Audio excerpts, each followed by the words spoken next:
disais, c'est donc aujourd'hui que débute la 14e édition du Festival international du cirque Rhône-Alpes.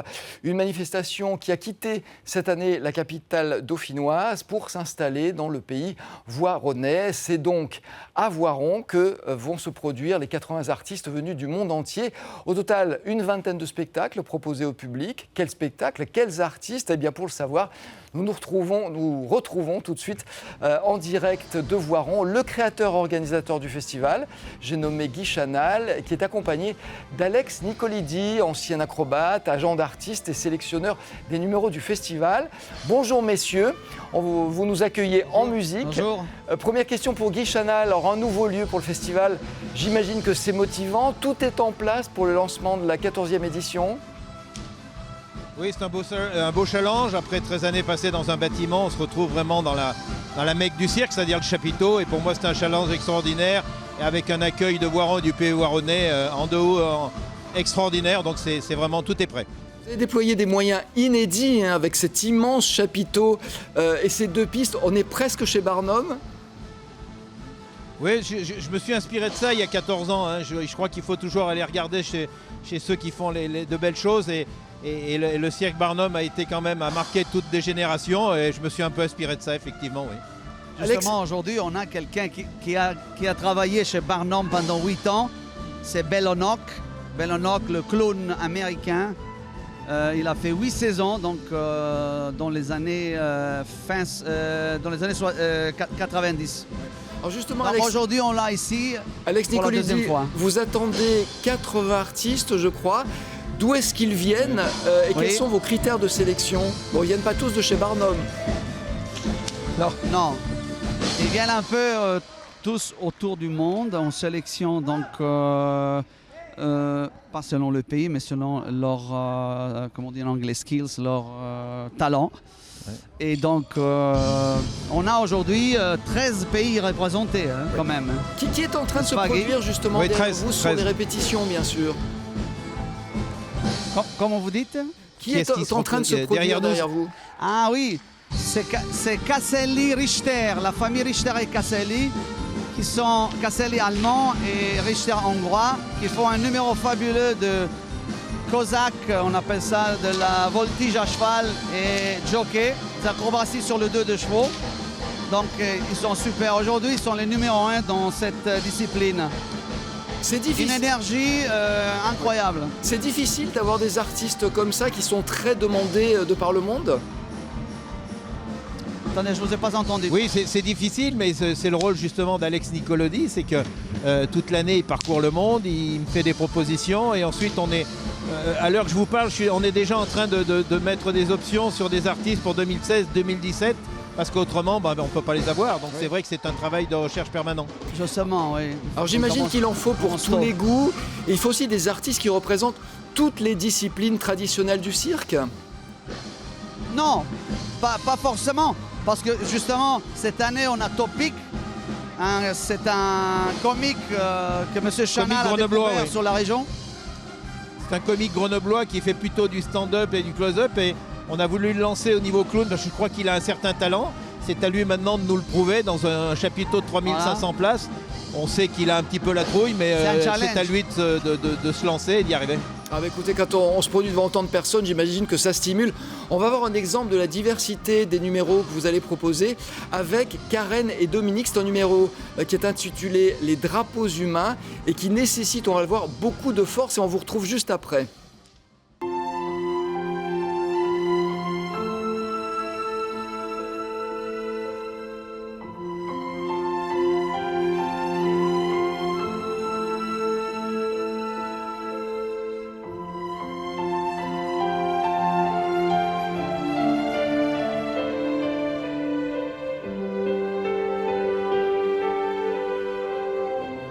Voilà, c'est un numéro absolument magnifique.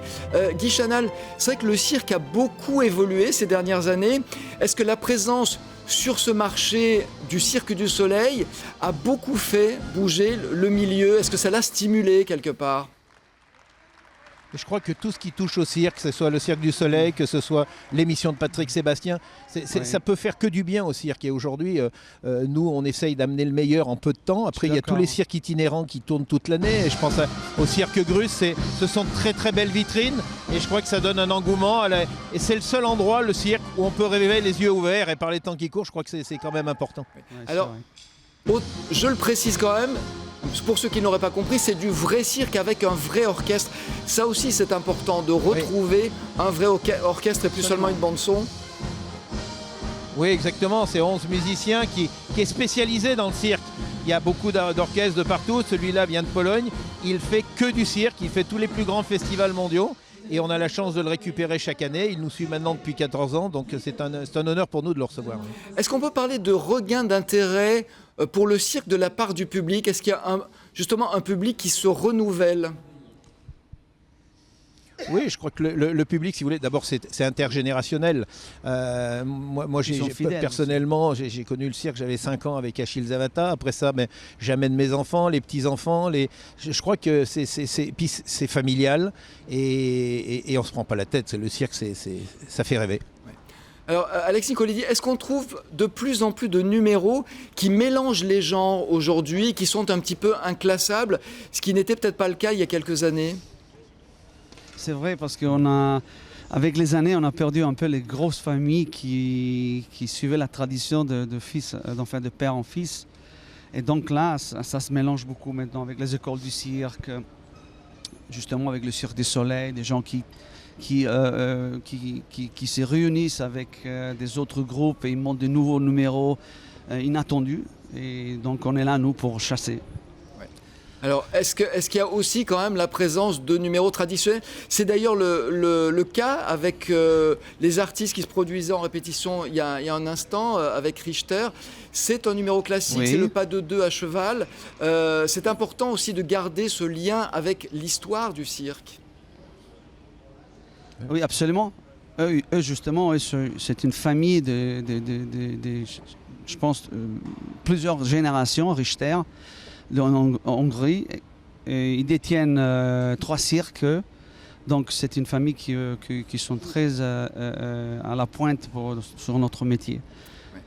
Est-ce qu'il y a des pays, justement, qui ont des spécialités, comme les Tchèques? Parce que je sais que vous avez un numéro avec des Tchèques. Ouais. Oui. C'est pas vraiment la spécialité des Tchèques, les cascadeurs. Non. Mais justement, par exemple, avant... Je crois. Ça, c'est Emile Faltini. Ah non, ça, c'est Emile Faltini. Oui, c'est le deuxième, c'est vrai. Ouais, c'est Faltini. Oui. Alors, non, ils ont... Vas-y, si tu veux dire. Oui, je crois qu'aujourd'hui, il y a beaucoup de pays qui arrivent avec des numéros nouveaux. Il y a les pays émergents, vous avez la Corée, vous avez plein de pays qui arrivent avec des numéros extraordinaires. Et on le voit avec le fil à grande hauteur, on le voit avec le trapèze. Vous avez Gualtieri qui est là. Ça reste du trapèze, mais avec des nouvelles figures, avec des choses de plus en plus compliquées, avec des risques inconsidérables, mais des risques maîtrisés, parce que ça reste quand même des très grands professionnels. Alors justement, oui, c'est vrai qu'à l'époque... Oui, on va voir quelques images de ce numéro d'échelle. C'est vrai que c'est assez stupéfiant. Il s'appelle Emile Faltini. On regarde quelques images et vous revenez avec nous tout de suite après.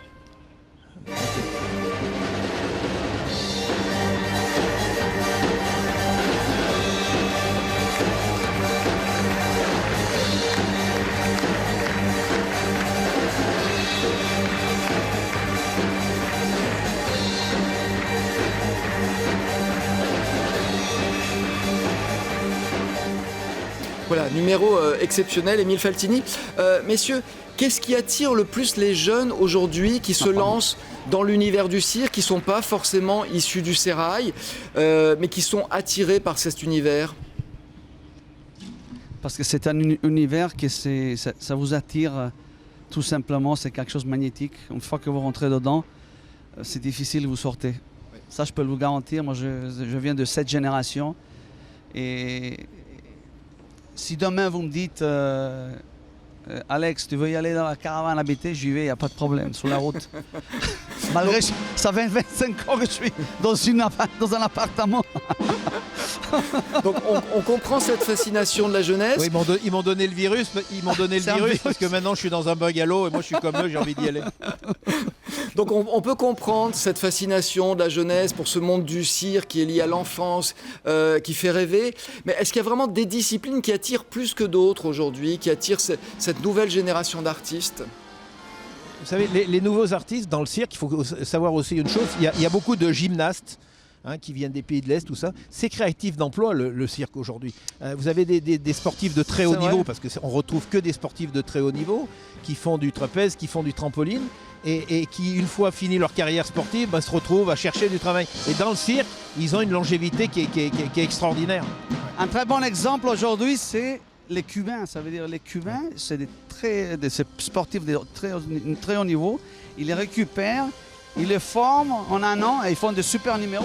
Et ils ont du travail.